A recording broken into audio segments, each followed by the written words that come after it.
Budget पर Rajya Sabha television की इस खास पेशकश में आपका स्वागत है। मैं हूं कुर्बान अली। देश की अर्थव्यवस्था की नब्ज बताने वाला दस्तावेज आर्थिक सर्वेक्षण 2014-2015 कल लोकसभा में पेश किया गया। वित्त मंत्री अरुण जेटली द्वारा पेश आर्थिक सर्वेक्षण में कहा गया है कि साल 2014-15 में विकास दर 5.4 से 5.9% के बीच रहने की उम्मीद है। आर्थिक सर्वे में विकास दर इस वर्ष यानी 2015-16 में 8% या उससे ज्यादा रहने का अनुमान भी बताया गया है। आर्थिक सर्वेक्षण में जो तस्वीर पेश की गई है उसके मुताबिक 2013-14 में सरकारी घाटा 4.5% रहा, जो पिछले साल के मुकाबले कम है। साथ ही देश के बकाया भुगतान की हालत में भी काफी सुधार हुआ है और करंट अकाउंट डेफिसिट यानी चालू खाता घाटा 32.4 अरब डॉलर रहा, जो इससे पिछले वर्ष यानी 2012-13 में 88.2 अरब डॉलर था। इसके अलावा विदेशी मुद्रा भंडार में भी बढ़ोतरी हुई है। विदेशी मुद्रा का जो भंडार मार्च 2013 के आखिर में 292 अरब डॉलर था, वो मार्च 2014 में बढ़कर 304 अरब डॉलर से ज्यादा हो गया है। हम आज बात करेंगे आर्थिक सर्वे पर और साथ ही जो वित्त मंत्री अरुण जेटली कुछ ही समय में देश का वार्षिक आम बजट पेश करने वाले हैं। इस चर्चा में मेरे साथ स्टूडियो में मौजूद हैं प्रोफेसर अरुण कुमार, जाने माने अर्थशास्त्री, और शिशिर सिन्हा जी। आप दोनों का बहुत स्वागत है। मैं अरुण कुमार जी शुरुआत आपसे करूंगा कि कल जो ये इकोनॉमिक सर्वे पेश किया गया है, जिसकी कॉपी आपके पास में है, इसको आप किस रूप में देखते हैं और क्या ये संकेत देता है आर्थिक सर्वेक्षण आज पेश होने वाले वार्षिक आम बजट के बारे में? देखिए, आर्थिक सर्वेक्षण एक बड़ा अच्छा डॉक्यूमेंट है। इसको 2 वॉल्यूम्स में डिवाइड कर दिया गया। पहले एक ही वॉल्यूम में आता था और पहले जो वॉल्यूम है उसमें बताया गया है कि क्या क्या बड़े मुद्दे हैं जो देश के सामने हैं, और दूसरे वॉल्यूम में बताया गया है कि क्या हुआ पिछले साल और उसके आधार पे। लेकिन मेरा ये मानना है कि आर्थिक सर्वेक्षण में कुछ कॉन्ट्रडिक्शन भी है। जैसे कि यहाँ पे रेट ऑफ ग्रोथ जो अर्थव्यवस्था की बढ़त की दर है उसको माना गया है कि वो तेज हो रही है, लेकिन दूसरी तरफ ये जो बॉक्स आइटम है उसमें लिखा गया है कि ये जो डेटा दिया गया है शायद उसमें कुछ कमजोरी है, उसमें अनसर्टेनिटी है। दूसरी तरफ इसमें ये कहा गया है कि हमें डिमांड बढ़ानी है, और दूसरी तरफ ये भी कहा गया है कि फिस्कल डेफिसिट को भी कंट्रोल करना है। तो दोनों चीजें एक साथ नहीं हो सकती है। अगर हमें डिमांड बढ़ाना है और अगर हमारा टैक्स रेवेन्यू उतना नहीं बढ़ रहा है तो हमारा डेफिसिट बढ़ेगा। तो मेरा मानना है कि आर्थिक सर्वेक्षण में कुछ कॉन्ट्रडिक्शंस हैं, और ये जो आज का बजट है, मेरी उम्मीद ये है क्योंकि जितना जो आ रहा है सारा कुछ पिछले दिनों में, तो मुझे लगता है कि ये एक ज्यादा क्लियर बजट होगा। जो आर्थिक सर्वेक्षण में कॉन्ट्रडिक्शन है उससे परे होगा, और मुझे लगता है फिस्कल डेफिसिट थोड़ा बढ़ेगा जिससे कि अर्थव्यवस्था की रेट ऑफ ग्रोथ और बढ़ जाए। और जो कहा जा रहा है कि 3.1% की तरफ हम जा रहे हैं, मुझे लगता है हो सकता है 1 आध साल और डिले हो जाए, क्योंकि क्रेडिट रेटिंग एजेंसीज हालांकि फिस्कल डेफिसिट को देखती हैं, नजरअंदाज नहीं करती हैं, लेकिन अगर रेट ऑफ ग्रोथ बढ़ती है तो ज्यादा अच्छा एक संकेत है। दूसरी तरफ जो दाम गिरने की जो बात यहाँ की गई है उसके पीछे दुनिया में एक तरह की मंदी है, तो इसलिए कमोडिटी प्राइसेस जो गिरे हैं उसका एक असर है, और वो हमारे लिए इस समय कोई इतना अच्छा हो ये भी हम नहीं कह सकते हैं। कि ये जो इंडिकेशन है कि जो दाम इस समय जो इन्फ्लेशन रेट कंट्रोल हो गया है क्योंकि कमोडिटी प्राइसेस गिर गए हैं, पेट्रोलियम प्राइसेस गिर गए हैं वगैरह वगैरह, तो वो कहीं ये दिखाता है कि एक्चुअली इंडस्ट्री में स्लो डाउन हो रहा है ग्लोबल लेवल पे और हमारे यहाँ भी। और यही ये आर्थिक सर्वेक्षण दिखा रहा है कि कहीं ना कहीं जो मैन्युफैक्चरिंग सेक्टर का एकदम से बढ़त हुई है नए आंकड़ों में, वो कहीं डाउटफुल है। जी, मैं आता हूँ आपके पास में। शिशिर सिन्हा साहब, काफ़ी तारीफ हो रही है इस आर्थिक सर्वेक्षण के बारे में, और कई अर्थशास्त्रियों ने कहा है कि साहब देश की अर्थव्यवस्था की बड़ी अच्छी तस्वीर ये पेश करता है, क्योंकि ये कहा गया है कि महंगाई कम हुई है, विकास दर जो है वो मौजूदा दर से अगले वर्ष 8% या उससे ज़्यादा होने की उम्मीद है। लोग डबल डिजिट की भी बात करने लगे हैं, जो 4-5 साल पहले सोचा भी नहीं जाता था। और इसके अलावा काफ़ी राहत देने वाली बातें इसमें कही गई हैं। इसमें कहा गया है कि महंगाई तो घटी ही है, लेकिन साथ ही साथ जो चालू खाता है, चालू खाते का घाटा है, उसको भी कम करके दर्शाया गया। तो ये सब सारे संकेत दे रहा है कि शायद कोई अच्छा बजट हमें देखने को मिलेगा। आपको क्या उम्मीद लगती है? पहली चीज तो अर्थशास्त्रियों का ये एक पुलिंदा होता है आर्थिक सर्वे। जी। वित्त मंत्रालय के जो अर्थशास्त्री होते हैं, या यूं कह लीजिए कि सरकारी अर्थशास्त्रियों का एक विश्लिष्ट होता है इकोनॉमिक सर्वे। तो इकोनॉमिक सर्वे में जो बहुत सारी बातें आती हैं वो शायद आपको बजट में परिवर्तित होता हुआ ना दिखे, ये एक आपको ध्यान रखना है। दूसरा ये है कि जहां तक आंकड़ों की बात है, 8% हो, 8.1 से 8.5% की बात हो, अर्थशास्त्र का एक, मैं भी चूंकि अर्थशास्त्र का विद्यार्थी रह चुका हूं, तो इतना मैं कह सकता हूं कि जो आंकड़ों के साथ जादूगरी की जाती है, कलाबाजी की जाती है, इससे सारे समीकरण बदल जाते हैं। आज से 2 साल पहले स्थिति बहुत ही बिगड़ी थी। पिछले साल को लेकर के हमने काफी पिछली सरकार को दोष उनको दिया कि आपने विकास की गाड़ी आगे नहीं बढ़ाई, विकास की दर 5% के नीचे आ गई। आज उसी सरकार के आखिरी साल के विकास दर की कहानी हम 7% बता रहे हैं, और आज हम कह रहे हैं कि 8.1 से 8.5% 15-16 में हो सकती है। और पिछले साल जो है, जिसमें से एक हिस्सा पिछली सरकार का भी था, वो 7.4% है। आंकड़ों पे ना जाइए, जमीनी हकीकत यह है कि क्या इस ऊंची विकास दर का फायदा समाज के जो आखिरी पायदान पे खड़ा व्यक्ति है उसको मिला है कि नहीं। जो हम लोग समावेशी विकास की बात करते हैं, इंक्लूसिव ग्रोथ की बात करते हैं, क्या उसको वो फायदा मिला है कि नहीं। अगर वो फायदा नहीं मिला है तो ये आंकड़े बेमानी है, इसका कोई मतलब नहीं है। दूसरा ये है कि आप फिस्कल कंसोलिडेशन, यानी कि किस तरीके से हम सरकारी खजाने के घाटे पे काबू पा सके, हम इस पे ज्यादा जोर दे रहे हैं। 4.1%, 5,33,000 करोड़ रुपए जो हमारा फिस्कल डेफिसिट का टारगेट बजट में रखा गया था, उसको हासिल करने पर जोर है। ये किसके लिए है? रेटिंग एजेंसीज के लिए है, हमारे जो आखिरी पायदान पर खड़ा व्यक्ति उसके लिए नहीं है। मैं अरुण सर की बात से सहमति रखता हूं कि अगर आपको विकास के ऊंचे दर का फायदा लेना है तो पब्लिक इन्वेस्टमेंट बढ़ाना होगा। भले ही यहां पर आप फिस्कल डेफिसिट से थोड़े समय के लिए कॉम्प्रोमाइज कर लीजिए, 3.6 का टारगेट इस साल के लिए होगा, अगर एफआरबीएम एक्ट की बात करें, होने दीजिए, पब्लिक इन्वेस्टमेंट बढ़ा दीजिए। 2 साल तक आप ऊंचे विकास दर के साथ ऊंचे स्तर पर फायदा दे सके, एक जॉब ओरिएंटेड ग्रोथ दे सके तो फायदा है। नहीं तो ये आंकड़े आपको सुनने में अच्छे लगेंगे, रेटिंग एजेंसी से हमारी रेटिंग बनी रहेगी, लेकिन वही हाल होगा कि जो आखिरी पायदान पर है वो क्या हो, उसकी स्थिति क्या। मैं आता हूं आपके पास में। इस वक्त फिक्की में मौजूद है हमारी संवाददाता कृति मिश्रा। कृति के पास चलते हैं। कृति, उद्योग व्यापार जगत में किस तरह की उम्मीदें हैं, क्या महसूस किया जा रहा है अब कुछ ही देर बाद पेश होने वाले आम बजट के बारे में?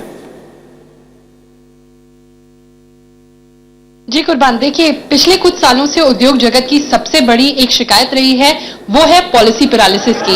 नई सरकार के आने के बाद और खासकर जिस तरह की मेजॉरिटी है उनके पास, उससे उद्योग जगत की उम्मीद बहुत बढ़ गई है कि कुछ कई ऐसे कदम उठाए जाएंगे कृति, मैं आपको रोकूंगा। इस वक्त हम आपको ये ताजा तस्वीरें दिखा रहे हैं। वित्त मंत्री अरुण जेटली संसद भवन के मुख्य द्वार पर पहुंच गए हैं।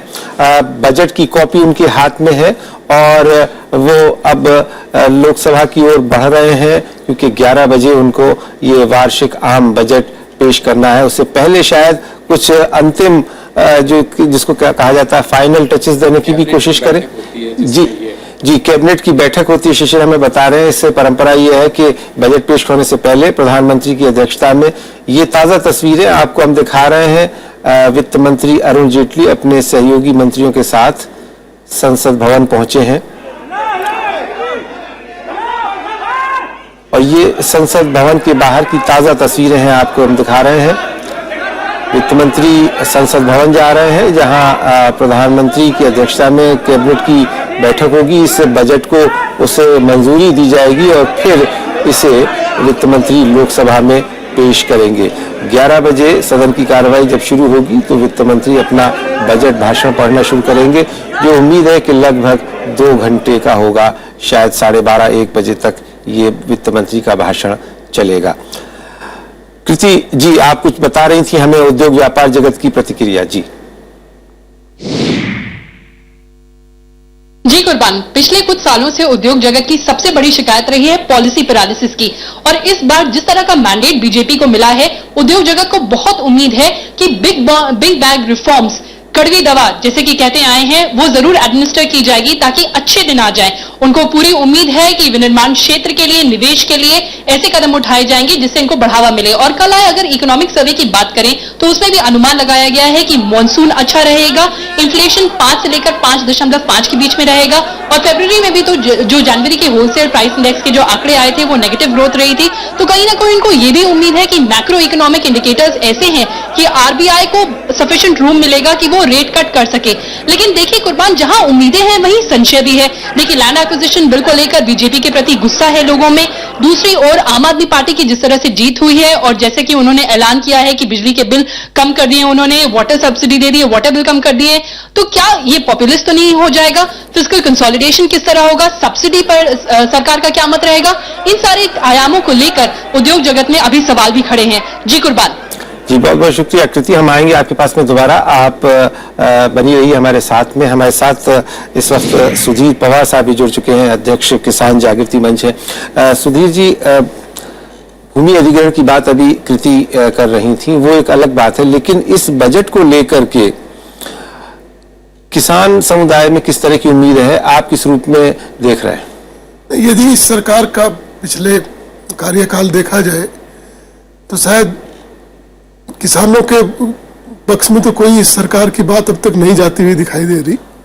जहां तक बजट की और इकोनॉमिक सर्वे की बात है, पिछले 4-5 साल से देख रहे कि किसान को खाली जो उसका क्रेडिट लिमिट है वो बढ़ा के सरकार अपना ड्यूटी पूरी कर लेती है, मानती है कि सरकार के पास होगा, जबकि जरूरत जो है वो पब्लिक इन्वेस्टमेंट की है एग्रीकल्चर में। प्राइवेट इन्वेस्टमेंट से तो किसान का पैसा है वो भी इंटरेस्ट पे मिलता है। दूसरा, जब हम बात करते हैं कि हमारा इन्फ्लेशन कंट्रोल है तो उस इन्फ्लेशन की प्राइस कौन दे रहा? यदि हम देखें कि पिछले साल किसान को जितना फसल का पैसा मिला था उससे कम मिला, बल्कि महाराष्ट्र, यूपी और जो कर्नाटक है वहां तो किसान को उसका जो लागत मूल्य है वो भी नहीं मिल पा रहा। गन्ने में स्पेशली धान अब की बार काफी सस्ता चला गया किसान के पास से। तो जो सरकार का अभी तो अच्छा लग रहा है जब क्रूड ऑयल पे हमारा मतलब रेट्स कम है, लेकिन डीजल की सब्सिडी खत्म होगी। मतलब यदि कल रेट बढ़ते हैं तो किसान डायरेक्टली एक्सपोज होगा वोलेटिलिटी के लिए मार्केट की। वर्ल्ड वाइड कमोडिटी के प्राइस नीचे है, यदि सरकार उसे स्टेबलाइज नहीं करती तो किसान के लिए तो बजट का या सरकार की पॉलिसी अगेंस्ट में है, मतलब मेरा ये मानना है। जी अरुण जी, इस सर्वे में जो कल पेश किया गया था कई चिंताएं भी व्यक्त की गई हैं। कहा जा रहा है कि एक तो बैंकिंग सेक्टर में काफी चिंताएं हैं क्योंकि जो इंटरेस्ट रेट है उसको लेकर के नॉन परफॉर्मिंग एसेट्स को लेकर, जी नॉन परफॉर्मिंग, दूसरा सब्सिडी को लेकर के कहा जा रहा है। वित्त मंत्री लगातार कह रहे हैं रैशनलाइज करेंगे।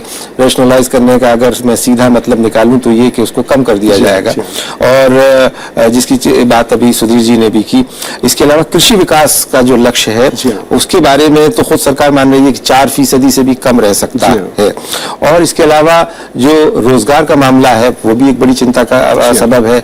हर साल हर महीने 10 लाख लोग नौकरियों के लिए आते हैं और उनको शायद रोजगार वैसा नहीं मिल पा रहा है। जी 1 करोड़ आपने कहा। तो वैसे में वित्त मंत्री कैसे निपटेंगे इन सारी चिंताओं से? देखिए, इसीलिए मैंने कहा कि कई कॉन्ट्रडिक्शंस हैं आज। एक तरफ आप रेट ऑफ ग्रोथ बढ़ाना चाहते हैं और जैसे कि आर्थिक सर्वेक्षण में कहा गया कि जो सर्विसेज सेक्टर में ग्रोथ हुई उसके साथ एम्प्लॉयमेंट नहीं जनरेट हुआ उतना। उसी तरह जैसे मैन्युफैक्चरिंग का शेयर अब बढ़ा दिया जबरदस्त, उतना एम्प्लॉयमेंट जनरेशन नहीं हुआ। क्योंकि हो क्या रहा है कि हमारा जो सर्विसेज सेक्टर है और जो इंडस्ट्रियल सेक्टर है उसमें ऑटोमेशन बहुत बढ़ा है ऑर्गेनाइज सेक्टर में, और उसमें इन्वेस्टमेंट 80% जा रहा है, लेकिन वहां पे जॉब्स नहीं बन रहे हैं, जॉब्स बल्कि घट रहे हैं क्योंकि इतना ऑटोमेशन हो गया है। तो जब तक कि हमारी बैलेंस पॉलिसी नहीं रहेगी जिसमें हम बड़े उद्योग, मझोले उद्योग और जो छोटे उद्योग हैं और कृषि का क्षेत्र जहां पे कि अभी भी करीब 45% लोग काम करते हैं, जब तक कि कृषि क्षेत्र को ज्यादा डायनेमिक नहीं बनाया जाएगा और उसी तरह छोटे उद्योगों को जहां पे कि जो रूरल एरियाज में है, गाँव में है, उनको ज्यादा डायनेमिक नहीं बनाया जाएगा, तब तक ये समस्या जो है एम्प्लॉयमेंट की हल नहीं होने वाली है। सिर्फ मेक इन इंडिया को अगर हम लार्ज इंडस्ट्री पर टारगेट करेंगे तो उससे ये समस्या हल नहीं होने वाली है। तो इसलिए एक बैलेंस्ड बजट की जरूरत है जहां पे कि सारे क्षेत्रों को बराबर, और जैसे कि आपने कहा कृषि में बहुत जरूरत है कि इस समय वहां पे टेक्नोलॉजी नहीं हो अगर नई टेक्नोलॉजी होगी तो प्रोडक्टिविटी बढ़ेगी, और जब प्रोडक्टिविटी बढ़ेगी तो फिर जो वहां से लोग और दूसरे क्षेत्रों में जा सकते हैं, और जो किसान है उसकी आमदनी बढ़ेगी। अभी तो यह है कि बहुत लोग किसानी छोड़ना चाहते हैं और वो चाहते हैं किसी दूसरे क्षेत्र में, क्योंकि वहां पे उतनी आमदनी नहीं हो रही है जितनी बाकी क्षेत्रों में हो रही है।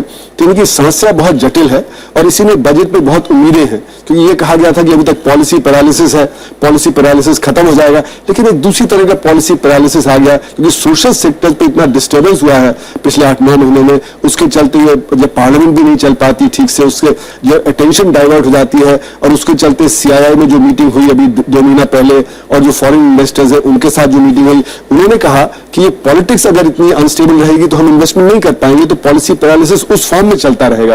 और जब तक ये पॉलिसी पैरालिसिस चलेगा तो जो हमारे सामने समस्या बड़ी है कि हमारा रेट ऑफ इन्वेस्टमेंट गिर गया है, 38% से आके 30% हो गया है। अगर वो नहीं बढ़ेगा तो रेट ऑफ ग्रोथ नहीं बढ़ने वाली है। जी, शिशिर सिन्हा साहब, प्रोफेसर अरुण कुमार कह रहे हैं कि बैलेंस बजट की जरूरत है। इन हालात में जो अभी आपने खुद भी बताया, क्या हम उम्मीद कर सकते हैं बैलेंस बजट?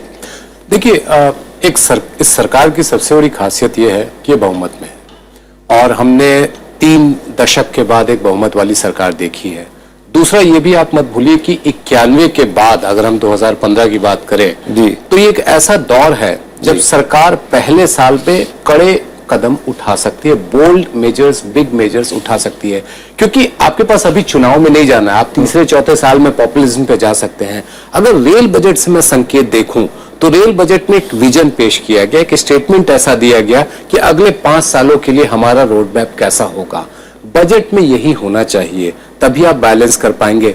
पॉपुलिज्म के लिए बहुत मौके मिलेंगे, इनकम टैक्स की दरों में थोड़ा बहुत फेरबदल करना ठीक है, वो उसमें कोई नहीं है, लेकिन अगर आप बहुत ज्यादा उसमें फोकस दे देते हैं एक के बाद एक स्कीम, जैसे हमने पिछले बजट में देखा था कि इतनी सारी स्कीम्स थी और किसी में 10 करोड़, किसी में 50 करोड़, किसी में 100 करोड़, कोई मतलब नहीं था। आप एक बिग पिक्चर लेकर के आइए, बोल्ड पिक्चर लेकर के आइए, आप बैलेंस अपने आप बना लेंगे। आप ये छोटी छोटी चीजों में उलझ करके रह जाएंगे तो ना तो पॉपुलिज्म को अपना सकते हैं, ना ही बोल्डनेस को अपना सकते हैं, और फिर उसी तरीके से अर्थव्यवस्था चलती रहेगी। ये मुझे ऐसा लगता है। जी, मैं तो आपके पास में इस वक्त राजकमल राव, हमारे संवाददाता सीआईआई से हमारे साथ जुड़ रहे हैं। जी राजकमल, क्या खबर है? सीआईआई में किस तरह की प्रतिक्रिया है और किस तरह की उम्मीदें हैं? कुर्बान जी, उम्मीदें तो क्योंकि इंडस्ट्री बॉडी है, बजट का दिन है, शेयर मार्केट भी खुल गया है, तो उम्मीदों का तो इन पे कोई बहुत ही एक्सपेक्टेड है फाइनेंस मिनिस्टर अरुण जेटली की बजट से। लेकिन आप एग्रीकल्चर की बात कर रहे थे, तो कल जो इकोनॉमिक सर्वेक्षण आए थे और संसद में जो पेश हुए थे, उसमें इस बार फार्म आउटपुट को 4% कम होने का उन्होंने जताया है। अगर 4% कम होती है तो उसके ऊपर डिपेंडेंट होकर बहुत सारे ऐसे क्षेत्र है जहां पे आपको जो मेक इन इंडिया में भी आता है, जहां पे स्मॉल सेक्टर, जो छोटा किसान है और छोटा जो कारीगर है, ये सारे उस फार्म सेक्टर में आ जाते हैं। उनके लिए एक तरह से सरकार को उनके लिए बेनिफिट्स देने की चुनौती है, लेकिन क्या बजट में ये आएगा, ये हमें 11 बजे के बाद पता चलेगा। लेकिन इंडस्ट्री की बात करता हूं मैं, जहां पे सीआईआई, जहां पे इंडस्ट्री बॉडीज सारे तमाम सुबह से बहुत सारे न्यूज चैनल से ये बात कर रहे थे कि इंफ्रास्ट्रक्चर सेक्टर में इस सरकार को, क्योंकि बहुत सारे उम्मीदों के साथ आए थे, वित्त मंत्री हो या प्रधानमंत्री हो, तो उनमें जो उम्मीदें उन्होंने जगाए थे पिछले 7-8 महीनों में, उन पे खड़ा उतर पाना उनके लिए बहुत दिक्कत वाली बात होगी। अगर आप आर्थिक सर्वेक्षण को रेफरेंस में रखते हुए देखेंगे तो आर्थिक सर्वेक्षण का आउटलाइनर यह है कि मीडियम टर्म स्ट्रेटेजी बनाइए जी वित्त मंत्री जी, लेकिन उसके साथ साथ जहां जहां घाटा हो रहा है, स्पेशली सब्सिडी सेक्टर में जहां घाटा हो रहा था, उसको कम करने के लिए आर्थिक सर्वेक्षण ने सुझाव दिया। लेकिन ये मानना है या नहीं मानना, ये सरकार की प्रोरोगेटिव है, लेकिन जहां तक इंफ्रास्ट्रक्चर की बात है, इस सरकार को हर क्षेत्र में निवेश की बहुत बड़ी जरूरी है। इसके लिए टैक्स हॉलिडे करेंगे या टैक्स एग्जेम्पशन करेंगे, इनमें एक तरह से दिलचस्पी होगी इंडस्ट्री को। लेकिन जहां तक इंफ्रास्ट्रक्चर की बात है, रोड सेक्टर, ट्रांसपोर्ट सेक्टर और पोर्ट इंडस्ट्रीज, इन तीनों को मिलाने की जिस तरह से बातें चली गई थी, लेकिन इनमें निवेश कम है। आपने बैंक की एनपीएस के भी जिक्र किया था। ज्यादातर बैंक ने जो ऋण दिए थे बहुत सारे इन्वेस्टर्स को, 3 क्षेत्र में दिए थे, इंफ्रास्ट्रक्चर और रियल एस्टेट, जहां पे प्रोजेक्ट शुरू हुई थी लेकिन उनके लॉजिकल कंक्लूजन पे नहीं गए थे। इंडस्ट्रियलिस्ट ने पैसे लिए थे लेकिन उसका इन्वेस्टमेंट, जो रिटर्न ऑन इन्वेस्टमेंट आना चाहिए था, जो नहीं हुआ।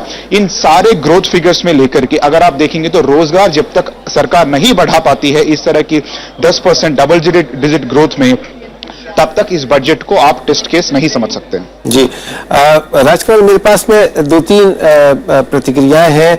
एक साहब का ये कहना है इंडस्ट्री से कि पावर, स्टील, सीमेंट, फर्टिलाइजर की आज जो हालत है वो काफी कमजोर है। भारतीय कंपनियां वैल्यू एडिशन नहीं कर पा रही हैं और इसके चलते अगले साल की कॉर्पोरेट अर्निंग की संभावना कम है। इसके बारे में सीआईआई क्या सोच रही है? सीआईआई का मानना है कि बहुत सारे क्षेत्र में, आपने सीमेंट इंडस्ट्री की बात की और एक फर्टिलाइजर इंडस्ट्री है जहां पे इंडस्ट्री काफी सारा रोजगार जनरेट करती है और काफी सारा रेवेन्यू जनरेट करती है। बहुत सारे सब्सिडरी इंडस्ट्रीज है।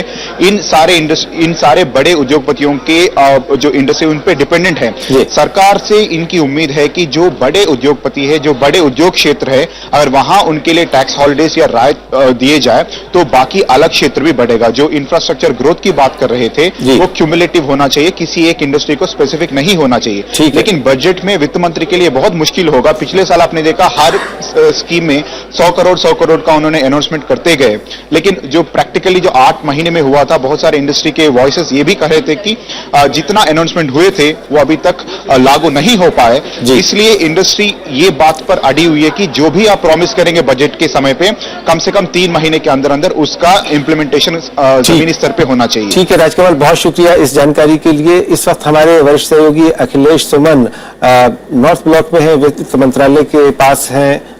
अखिलेश, आपके पास इस वक्त क्या ताजा जानकारी है बजट से संबंधित? देखिए कुर्बान जी, अभी यहाँ से वित्त मंत्री निकले हैं, राष्ट्रपति भवन गए। राष्ट्रपति भवन से भी राष्ट्रपति को उनको बजट की एक कॉपी भेंट करनी पड़ती है, उनको बताना पड़ता है कि अब हम जा रहे हैं बजट के बारे में, बजट को रखने। उसके बाद वो यहाँ से चले गए हैं संसद भवन, जहाँ कैबिनेट की मीटिंग चल रही है। कैबिनेट की मीटिंग में बजट को संस्तुति दी जाती है कि हाँ ये बजट हमारे सरकार का बजट है और वो बजट पेश किया जा सकता है। इसके बाद अभी थोड़ी देर बाद वित्त मंत्री बाहर आएंगे संसद भवन के अंदर और बाहर आकर पत्रकारों के सामने मुखातिब होंगे, दिखाएंगे। केवल फोटो अपॉर्चुनिटी होती है दरअसल कि ये बजट में देने जा रहा हूं, और उसके बाद फिर चले जाएंगे लोकसभा में। तो ये जो प्रक्रियागत बात है वो ये है। लेकिन जो सबसे महत्वपूर्ण बात है इस बार, जो वित्त मंत्रालय के अंदर से जो बातें हम लोगों ने पहले से भी सुनते रहे, समझते रहे, और कल अरविंद सुब्रमण्यम की जो बात हुई थी उससे भी लग रहा है कि प्राइवेट सेक्टर को किस तरीके से ज्यादा बल प्रदान किया जाए, इस पर सबसे ज्यादा जोर इस बार सरकार का होगा। क्योंकि जो अरविंद सुब्रमण्यम कल बोल रहे थे कि पब्लिक सेक्टर अंडरटेकिंग और पब्लिक सेक्टर अंडरटेकिंग के बैंक, इन दोनों की हालत जितना उनको ताकत दी गई है उसके मुताबिक अच्छी नहीं है। लेकिन जो प्राइवेट सेक्टर है, चाहे वो प्राइवेट सेक्टर के बैंक हो या प्राइवेट सेक्टर के बिजनेसेज हो, उन बिजनेसेज को अगर थोड़ा सा और स्टिमुलस दिया जाए तो वो काफी रोजगार पैदा कर सकते हैं। तो मुझे लगता है कि इस बजट में जो सबसे ज्यादा महत्वपूर्ण बात होने वाली है वो है प्राइवेट सेक्टर को किस तरीके से ज्यादा बल प्रदान किया जाए। इसके लिए 2-3 उपाय जो पहले से ही चर्चा में थी, हो सकता है टैक्स के बारे में कुछ छूट दी जाए, हो सकता है जो ब्यूरोक्रेटिक हर्डल्स हैं उसको एक सिंगल विंडो सिस्टम के अंदर डालें, ताकि प्रशासनिक स्तर पर जो प्राइवेट सेक्टर के हमारे इन्वेस्टर्स हैं, ये मैं डोमेस्टिक सेक्टर की बात कर रहा हूं, डोमेस्टिक सेक्टर के इन्वेस्टर्स की भी बहुत बड़ी शिकायत रही है कि हमारे यहाँ जो ब्यूरोक्रेटिक हर्डल्स है, लीगल हर्डल्स है, ये इतने ज्यादा है कि सालों लग जाते हैं। और इस तरीके से मुझे लगता है कि बजट की ये दिशा होने वाली है कि जो निजी उपक्रम है हमारे यहाँ, उन उपक्रमों को कितना ज्यादा से ज्यादा बल प्रदान किया जाए। जी, बहुत बहुत शुक्रिया अखिलेश सुमन, आप बने रहिए, लगातार हम आपसे जानकारी लेते रहेंगे। शिशिर सिन्हा साहब, चूंकि आपका भी जाना है, मैं आपकी आखिरी टिप्पणी कि जैसा अभी अखिलेश कह रहे थे, एक तो ये जो पब्लिक सेक्टर के बैंक की चिंता है और प्राइवेट सेक्टर की जो बात उन्होंने कही है, इसके बारे में आप क्या सोचते हैं? देखिए, सरकारी बैंकों की सबसे बड़ी समस्या यह है कि उनके पास पैसे नहीं है। अभी जैसे कैपिटल इन्फ्यूजन दिया गया है तो उसमें पैरामीटर चेंज कर दिया गया है, तो जो मजबूत बैंक होंगे, जो अच्छा काम कर रहे होंगे, उनको ज्यादा पैसा मिलेगा। जो कमजोर बैंक हैं उनको प्रदर्शन अपना सुधारना होगा। तो सरकारी बैंकों के लिए डूबे हुए कर्ज की समस्या से निपटना है तो उद्योग की स्थिति सुधारनी होगी, तभी आपका डूबा हुआ कर्ज या एनपीए कम हो सकता है। और जहां तक प्राइवेट सेक्टर के इंसेंटिव्स की बात है, इंसेंटिव तो दिए जा रहे हैं, और भी नए इंसेंटिव्स दिए जा सकते, लेकिन प्राइवेट सेक्टर को भी इक्वली एश्योर करना पड़ेगा कि आप जो मुझे दे रहे हैं, हम उसका ये रिटर्न आपको देंगे, तभी ग्रोथ हो सकता है। नहीं तो आप एक के बाद एक इंसेंटिव देते रहें, जैसे पिछले वर्ष भी हुआ, उसके पहले वर्ष में भी हुआ। अगर प्राइवेट सेक्टर कंट्रीब्यूट नहीं कर पा रहा है तो कुछ और भी समस्या हो सकती है, उसको समझना होगा। बहुत बहुत शुक्रिया शिशिर सिन्हा साहब, हमारे साथ इस खास चर्चा में जुड़ने के लिए। प्रोफेसर अरुण कुमार और सुदीप पवासा हमारे साथ बने हुए हैं और राज्यसभा टेलीविजन पर बजट पर हमारी ये खास पेशकश जारी है, लेकिन यहाँ रुकेंगे एक छोटे से ब्रेक के लिए, जल्द हाजिर होते हैं।